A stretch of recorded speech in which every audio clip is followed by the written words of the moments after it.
Hello students, ये आपकी BA second year की पॉलिटिकल साइंस की क्लास है। लास्ट क्लास में हमने ब्रिटेन का इंट्रोडक्शन जाना था, ब्रिटेन के इतिहास के बारे में संक्षिप्त बातचीत की थी, the king and the crown के बारे में अध्ययन किया था।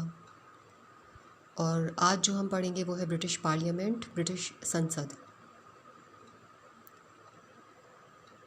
देखिए, जो ब्रिटिश संसद है इसके 3 अंग होते हैं, 3 पार्ट होते हैं: सम्राट, लॉर्ड सभा और कॉमन सभा।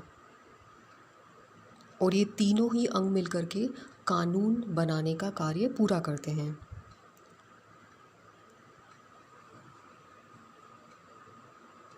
जैसा कि आप लोग देख रहे हैं स्क्रीन पर कि जो ब्रिटिश संसद है ये द्विसदनीय होती है, बाइकैमरल।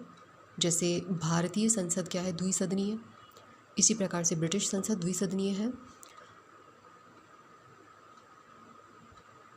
जो उच्च सदन है वो है लॉर्ड सभा, जिसे हाउस ऑफ लॉर्ड्स भी कहते हैं, और जो निम्न सदन है वो है कॉमन सभा, जिसे हाउस ऑफ कॉमन्स भी कहते हैं। तो जो लॉर्ड सभा है ये उच्च सदन है, इसकी सदस्य संख्या निश्चित नहीं होती है, परिवर्तित होती रहती है, चेंज होती रहती है। और इसमें जो सदस्य होते हैं वो मनोनीत सदस्य होते हैं। फिर हम दूसरे सदन की बात करते हैं तो वो है कॉमन सभा, हाउस ऑफ कॉमन्स। निम्न सदन है, लोक सदन है, इसकी जो सदस्य संख्या है वो है 650। निर्वाचन जो होता है वो जनता के द्वारा होता है, यानी कि इसमें जनता के प्रतिनिधि होते हैं। वेस्टमिंस्टर वो जगह है जहाँ पर ब्रिटिश संसद सिचुएटेड है। और जो ब्रिटिश संसद है ये विश्व की प्राचीनतम व्यवस्थापिकाओं में से एक है। यह संसदों की जननी कही जाती है, मदर ऑफ ऑल पार्लियामेंट। तो ये थी ब्रिटिश संसद। आगे हम चर्चा करते हैं ब्रिटिश संसद के निम्न सदन की, जो कि है हाउस ऑफ कॉमन्स, यानी कि कॉमन सभा। तो जो ब्रिटिश संसद है इसका जो निम्न सदन है वो कॉमन सभा कहलाता है। एट प्रेजेंट इसकी जो संख्या है वो है 650।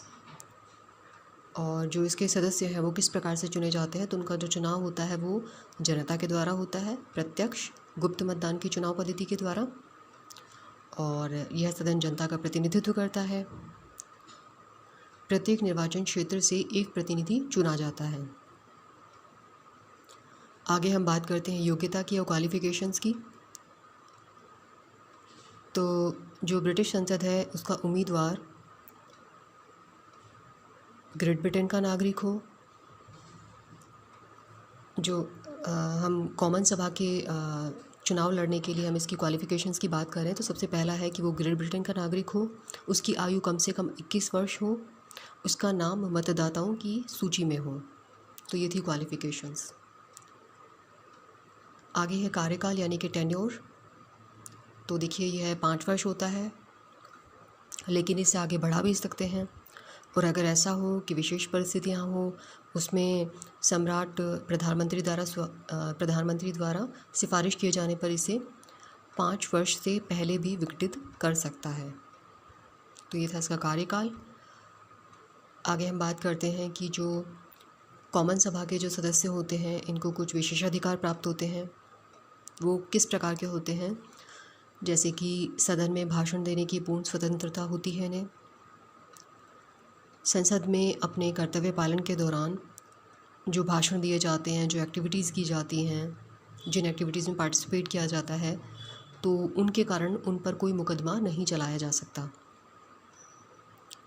इसके अलावा उन्हें किसी भी दीवानी मुकदमे में, सिविल केस, संपत्ति इत्यादि के जो केसेस होते हैं उनमें सदन के अधिवेशन से 40 दिन पूर्व तथा 40 दिन बाद गिरफ्तार नहीं किया जा सकता। फिर हम इसके पदाधिकारियों की बात करते हैं, ऑफिसर्स की। तो जो कॉमन सभा का अध्यक्ष होता है वो स्पीकर कहलाता है, और इसके नीचे का जो पद होता है वो होता है डिप्टी स्पीकर।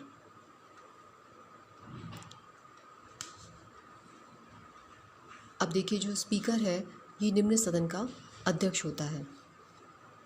निर्वाचन जो होता है वो सर्वसम्मति से होता है, बार बार निर्वाचित हो सकता है। अब यहाँ कॉमन सभा के स्पीकर के लिए एक बात कही जाती है कि एक बार का स्पीकर सदा का स्पीकर। ऐसा क्यों कहा गया है? देखो, यदि कॉमन सभा का कोई सदस्य एक बार स्पीकर बन जाता है तो जो ट्रेडिशन है, जो परंपरा है, उसके मुताबिक उसे तब तक बार बार निर्वाचित कर दिया जाता है जब तक कि वो इस पद पर बने रहना चाहता है।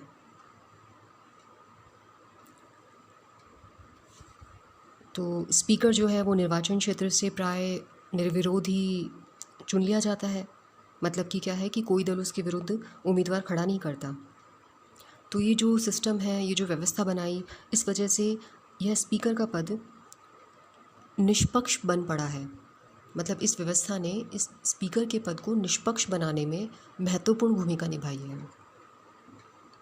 इसके अलावा यह भी है कि जो स्पीकर है वो एक बार निर्वाचित होने के बाद पार्टी पॉलिटिक्स से संन्यास ले लेता है। मतलब वो सार्वजनिक रूप से कोई पार्टी पॉलिटिक्स की चर्चा नहीं करता है, इससे ऊपर ही रहता है।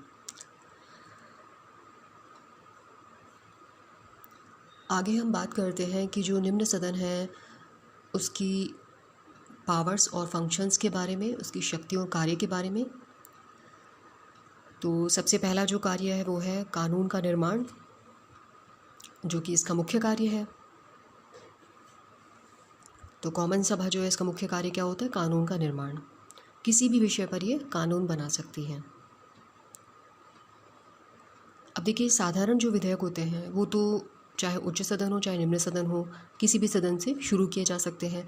लेकिन जो महत्वपूर्ण विधेयक होते हैं, अधिकांश जो महत्वपूर्ण विधेयक है वो कहाँ से शुरू किए जाते हैं? वो निम्न सदन यानी कि हाउस ऑफ कॉमन से ही शुरू किए जाते हैं।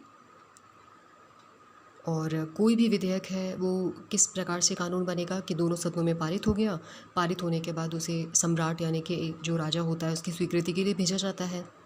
और जैसा कि आप पढ़ चुके हैं कि राजा की स्वीकृति कैसी होती है? नाम मात्र की होती है, औपचारिक होती है, फॉर्मल होती है। तो स्वीकृति मिलने के बाद में कानून बन जाता है। अच्छा, जो साधारण विधेयक होते हैं उनको लॉर्ड सभा 1 वर्ष तक रोक सकती है। आगे हम बढ़ते हैं इसके दूसरी पावर की तरफ, जो कि है फाइनेंशियल पावर यानी कि वित्तीय शक्ति। तो जो बजट है इसके संबंध में कॉमन सभा का एकाधिकार होता है।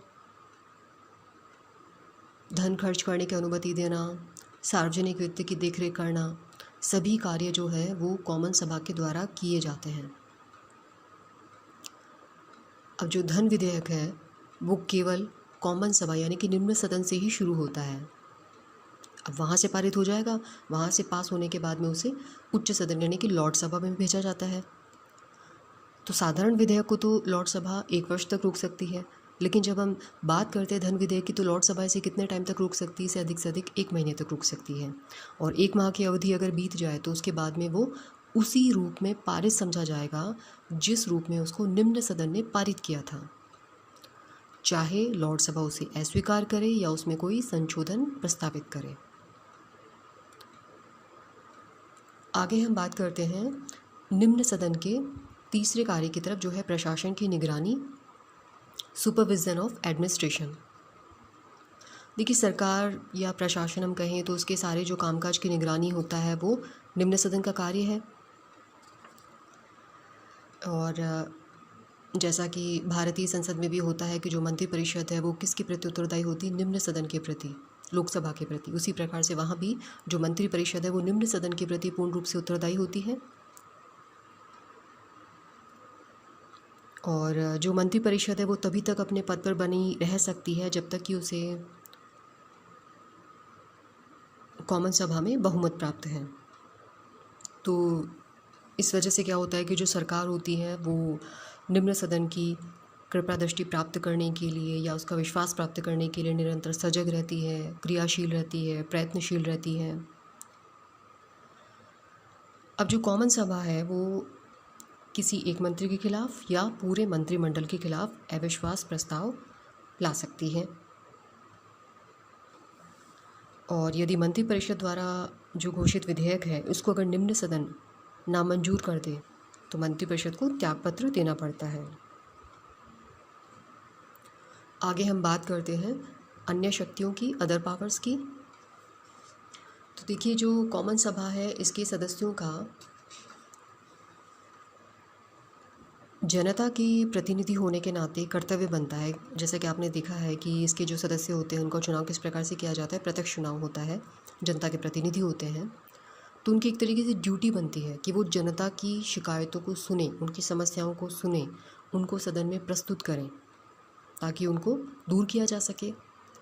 तो इस प्रकार से ये निम्न सदन के पावर्स एंड फंक्शंस थे। नेक्स्ट वीडियो में हम इसके उच्च सदन यानी कि हाउस ऑफ लॉर्ड्स के बारे में अध्ययन करेंगे। Thank you.